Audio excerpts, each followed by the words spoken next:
flatten their chest so that they can appear to be a boy, so that they can essentially flatten their breasts if they're trying to transition. The problem is here, it's without their parents' consent.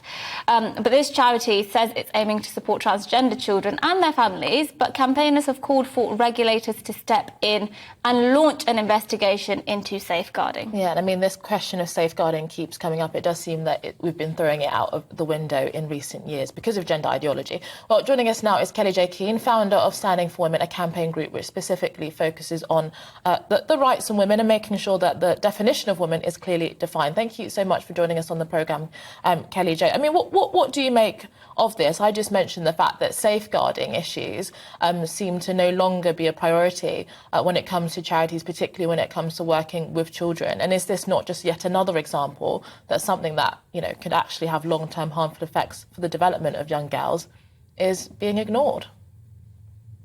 Well, you know, when it comes to mermaids, their CEO is Susie Green, and I think it's a stretch to expect any safeguarding from a woman who took her son to Thailand to have him castrated at the age of 16.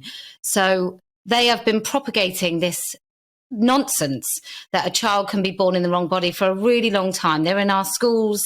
They have a lot of power, and it's about time that was really clearly looked at, and all that power was absolutely, without hesitation, taken away from them.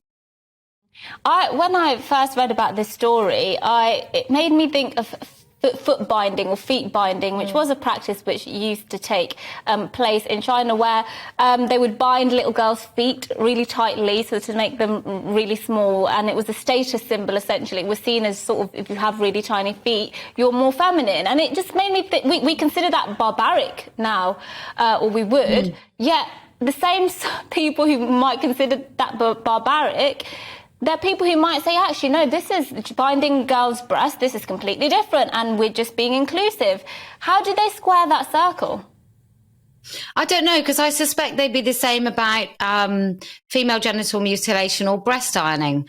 But obviously that happens to far less progressive people. So we can certainly look down upon those people while celebrating the progressiveness of causing abscesses, cracked ribs, breathing difficulties. I mean, I know in schools there are people trained in schools to basically give girls a little bit of allowances in PE because they know they can't breathe.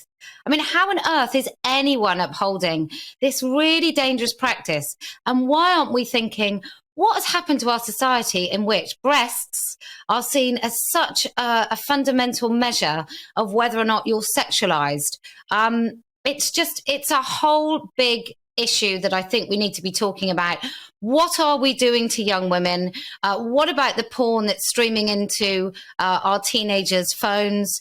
What is it that we're doing that means that breasts, so men that want to be women, they focus on breasts. Women that want to be seen as not women focus on breasts.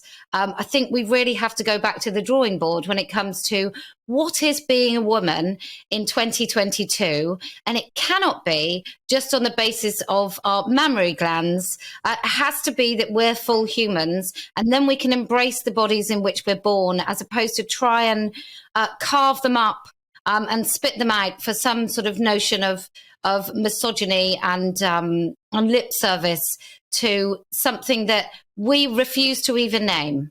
And also, Kellie-Jay Keen, I mean, do you think that the government is now listening to this? I mean, we have had, for example, Kemi Badenoch, when she was running, talking about the trans issue, and Liz Truss did make some words about the definition of women in the run-up to her campaign. But do you really feel like this government is one that's going to take these issues seriously? I think that would be measured in whether or not we remove this immediately from schools, and whether we have a really good campaign on safeguarding for our children when it comes to being online. We know that there are some really quite horrible men who go through all the social media sites that are occupied by young people in order to gaslight them, groom them into this particular cult. So until we see an absolute end to this stuff being peddled in schools, I don't think we can take this government very seriously.